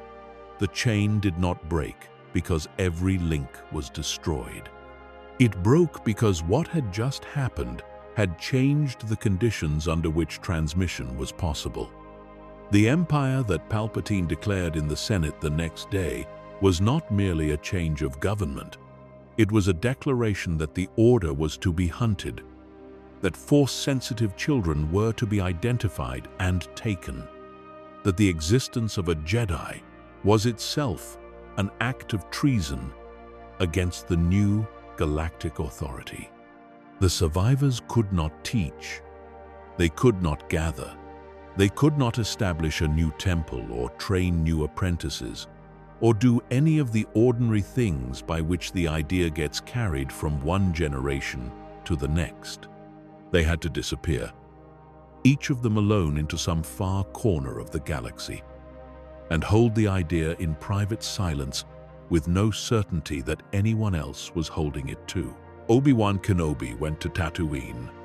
He watched over the child who had been born to Padme and Anakin, the son who was the last real residue of both what Anakin had been and what the Order had hoped the Chosen One would become. He lived in the desert and he waited and he thought about everything that had happened. And among the things he thought about was the question that has no comfortable answer, the question of what the Order might have done differently, at any of the many points where a different choice might have led somewhere else. He did not have a satisfying answer. Nobody who has thought carefully about the question has found one. The choices made sense at the time they were made. The failures were real, but they were not obvious in advance. The people who made them were not fools or villains. They were doing what they understood and what their training and their institutions had prepared them to do. And it was not enough. And perhaps nothing they could have done would have been enough given the specific enemy they were facing and the specific tools that enemy had assembled across a lifetime of patient work. Yoda went to Dagobah, into the swamp where the dark side presence that permeated the planet would mask his Force signature from the Imperial hunters who were combing the galaxy for surviving Jedi. He went there and he sat with what he had lived through, and he revised his understanding of things that he had believed with certainty for 800 years. He came to believe that the Order had been wrong about certain fundamental things. Not wrong in ways that could have been easily corrected with more careful policies or better training protocols, but wrong in ways that were structural and deep. Wrong about what attachments cost and what they produce. Wrong about the relationship between love and the dark side. Wrong about whether there was a better or worse way to hold the grief that all forms of devoted service eventually accumulate. He came to believe these things in the silence of a swamp on a forgotten planet, alone, at 900 years old, with no students to pass the revised understanding to.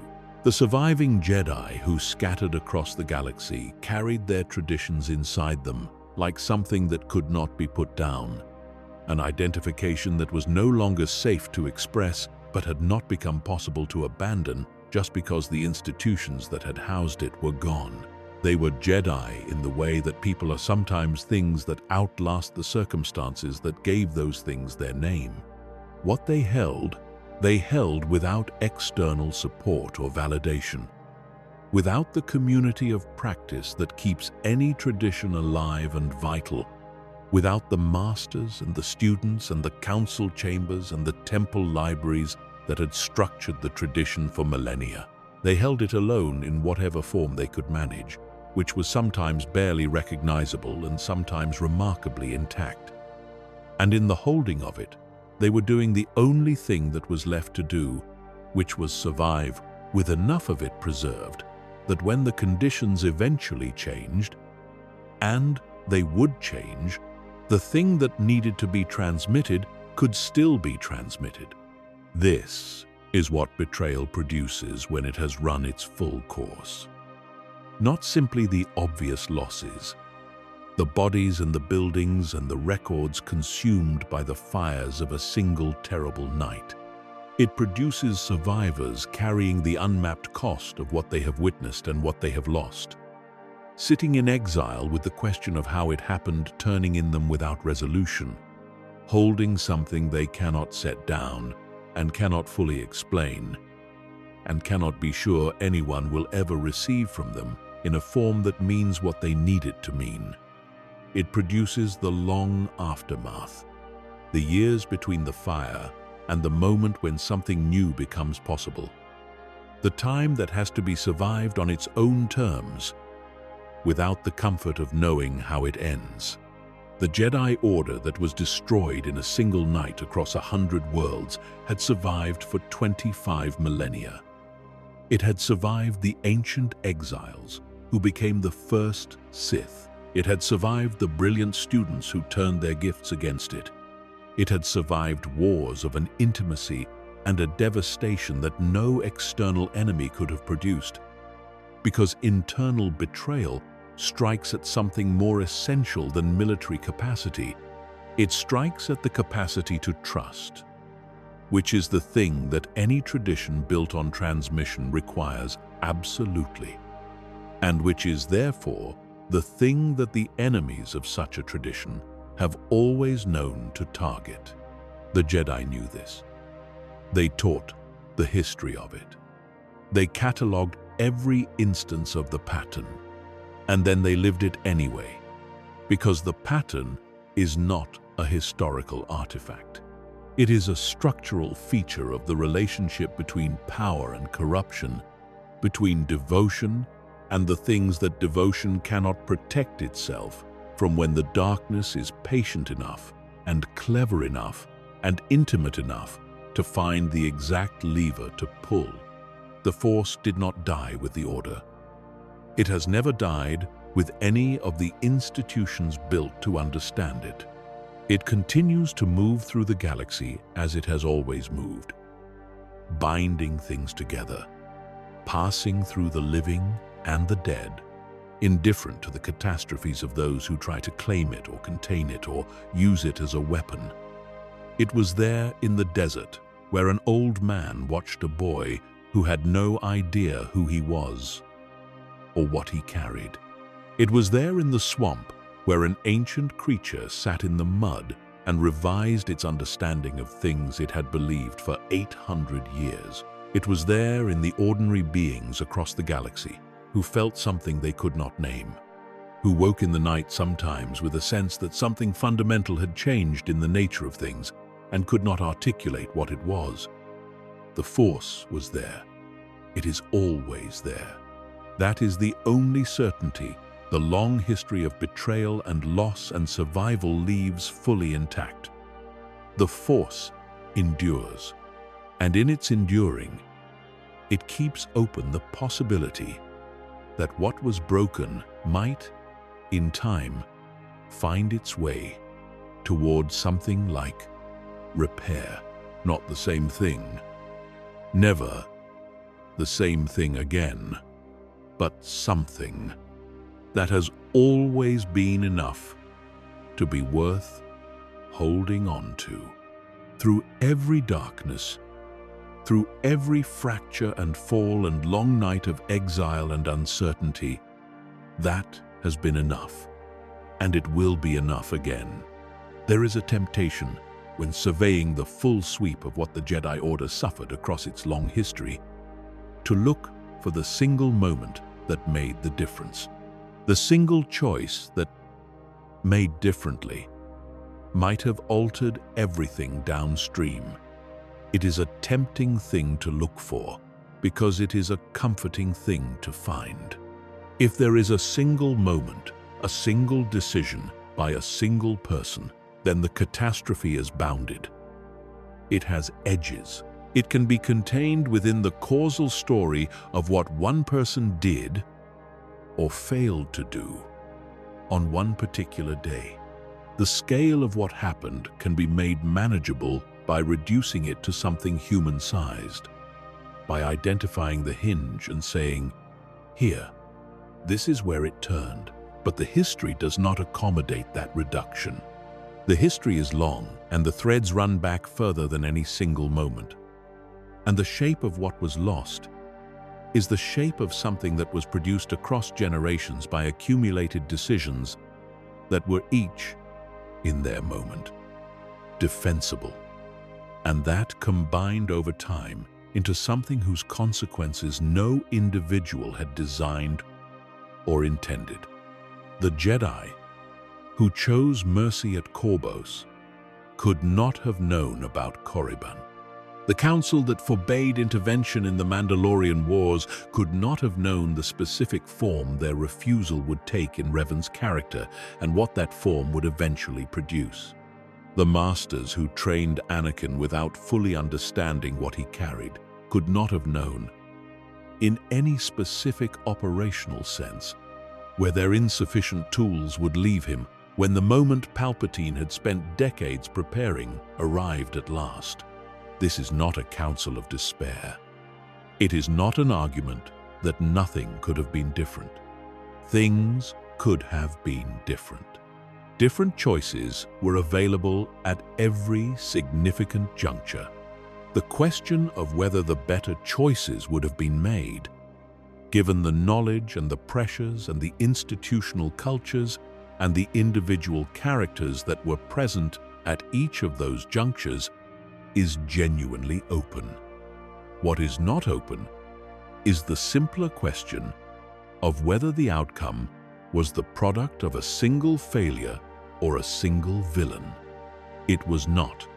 It was the product of everything, of the full complexity of what it means for an institution to exist in time, to attempt to hold something it values across millennia, to transmit that thing through the imperfect medium of human relationships and institutional structures that are themselves always changing and always vulnerable to the same forces they were created to resist. The Jedi were not destroyed because they were weak. They were destroyed because they were trying to do something extraordinarily difficult across an extraordinarily long time. And the thing they were trying to do made them vulnerable to specific forms of attack that they could not fully protect themselves from without ceasing to be what they were. An order that trained no students would produce no fallen students. An order that felt no attachment to the Republic it served could not be manipulated through its attachment to the Republic. An order that held no ideals could not be exploited through the gap between its ideals and its practice. Everything that made the Jedi what they were also made them what they could be used against. And the darkness, which has always been patient, waited until it understood those vulnerabilities completely before it moved. The last light of the Order went out quietly, in 100 different locations simultaneously, on a night that the galaxy did not know the full meaning of, until the meaning had already become irreversible. And in the silence after, the Force moved on, as it always does, as it always will.